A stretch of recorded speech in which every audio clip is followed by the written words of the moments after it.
Yes, good morning students.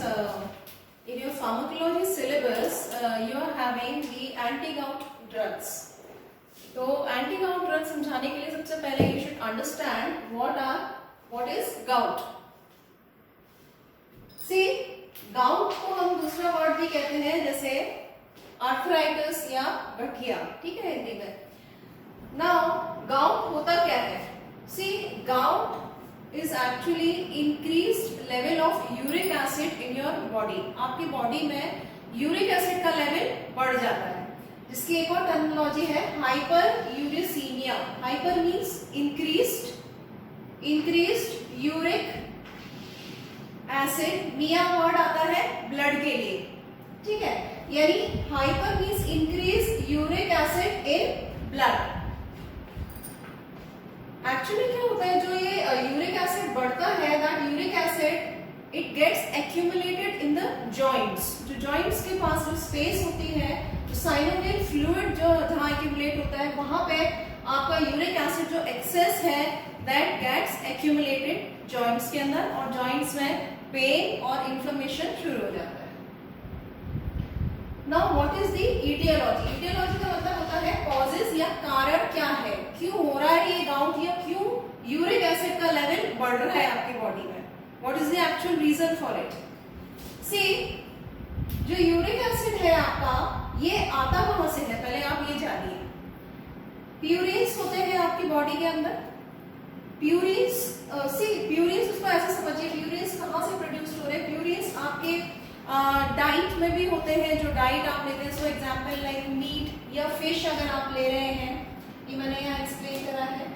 Dietary purines है, meet या fish जो आप लेते हैं उसके अंदर प्यूरिन्स होते हैं, ठीक है. वो प्यूरिन्स डिग्रेड होते हैं, डिग्रेड होके आपके यूरिक एसिड बना रहे हैं. Normally that uric acid it is a waste product and it should be excreted out from the body. Lower animals में क्या होता है, जो छोटे जानवर होते हैं जैसे बर्ड्स हैं, चिड़िया हैं, रेप्टाइल्स हैं, लिजर्ड्स हैं, ठीक है, छिपकली हैं, इनके अंदर एक स्पेशल एंजाइम्स प्रेजेंट होती है, यूरिकेज एंजाइम. ये यूरिकेज एंजाइम जो यूरिक एसिड प्रोड्यूस्ड हुआ है उसको एलेंटोइन में कन्वर्ट कर देती है और ये एक्सक्रीट आउट हो जाता है बॉडी से. But in human beings this enzyme is absent. So what happened? आप इसको यूरिक एसिड को बाहर निकालना है, तो यूरिक एसिड का लेवल क्यों बढ़ा है, इसके बहुत सारे कारण है. या तो there is over production of uric acid. Uric acid का प्रोडक्शन इतना बढ़ गया है, आपने डाइट में ज्यादा ले लिया है यूरिक एसिड. या यूरिक एसिड जो आपके सेल्स के अंदर न्यूक्लिक एसिड प्रेजेंट होती है दैट इज डिग्रेडेड इनटू, ये न्यूक्लिक एसिड जो है आपका that is converted into purines, ठीक है. मेटाबॉलिज्म होता है जब इसका प्यूरिन्स में कन्वर्ट हो जा रहा है, और ये प्यूरिन्स एक्सेस बन रहा है आपकी बॉडी में, तो हम बोलेंगे there is over production. Over production मतलब ज्यादा बन रहा है यूरिक एसिड, ठीक है. ज्यादा बन रहा है तो जॉइंट्स में जाके इकट्ठा हो जाएगा. नॉर्मली जो एवरेज ह्यूमन है that produces 600 to 800 milligrams of uric acid per day, एक दिन. अगर यूरिक एसिड का आपको टेस्ट भी करना होगा तो पहले पेशेंट को हम प्यूरिन फ्री डाइट पे रखते हैं, 3 से 5 दिन प्यूरिन फ्री डाइट पे रखेंगे, एंड देन उसका प्यूरिन लेवल चेक करेंगे कि कितना है उसका uric acid level, then check करेंगे कि कितना आया. तो एक तो बात हुई कि यूरिक एसिड क्यों बढ़ा, क्योंकि ज्यादा प्रोड्यूस्ड हुआ है बॉडी में, there is over production of uric acid. दूसरा कारण हो सकता है under excretion of uric acid, यानी जितना प्रोड्यूस्ड हो रहा है उतना एक्सक्रीट आउट नहीं हो पा रहा है. Under excretion of uric acid से uric acid normally it is excreted out, 2/3 it is excreted out in urine, and some portion it is excreted through gastrointestinal tract जो होती है हमारी GIT ट्रैक होती है, वहां पे एंजाइम्स होती है, उसको डिग्रेड कर देती हैं और वो एक्सक्रीट आउट हो जाता है बॉडी से. मतलब there should be a balance between production, जितना प्रोड्यूस्ड हो रहा है उतना एक्सक्रीट आउट होना चाहिए. अगर प्रोडक्शन ज्यादा हो रहा है, एक्सक्रीशन नहीं हो रहा है, तो क्या होगा, यूरिक एसिड का लेवल बढ़ जाएगा.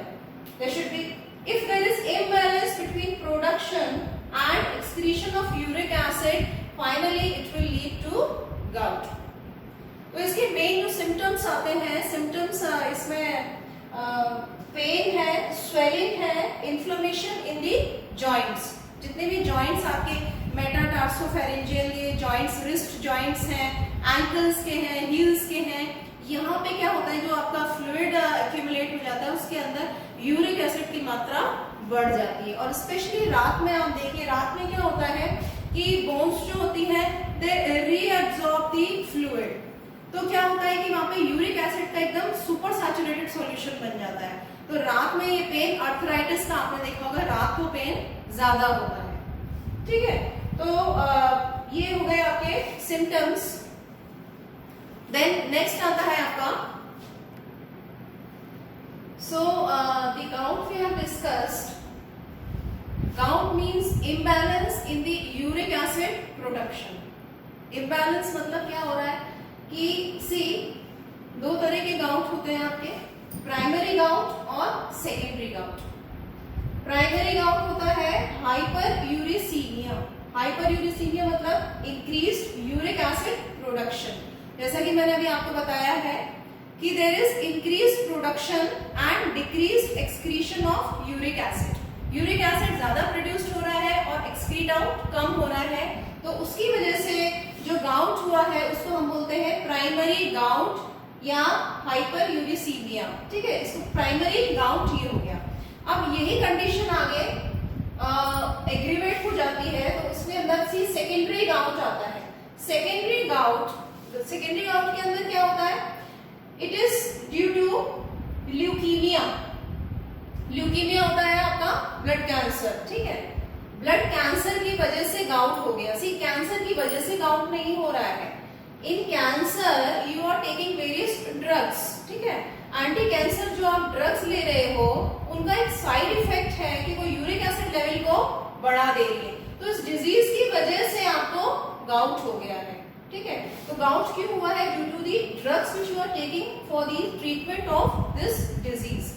ब्लड कैंसर के लिए जो आप ड्रग्स लेते हो उसकी वजह से गाउट हुआ है, that is called the secondary gout. Then renal failure अगर हो गया है, उसके अंदर जो आप ड्रग्स लोगे that will cause again increase the uric acid level and it will result into gout. Similarly, diuretics. Diuretics means they will increase the flow of urine. Urine का flow enhance कर देंगे, increase कर देंगे, उनको diuretics कहते हैं। ठीक है, उनमें जो आप ड्रग्स लोगे उसके ट्रीटमेंट के लिए जो आप ड्रग्स लोगे, डाययूरेसिस अगर हो गया है आपको तो आप डाययूरेटिक्स लोगे, तो उसके अंदर क्या होगा कि जो ड्रग्स आप लोगे that will increase the uric acid level and it will cause the secondary gout.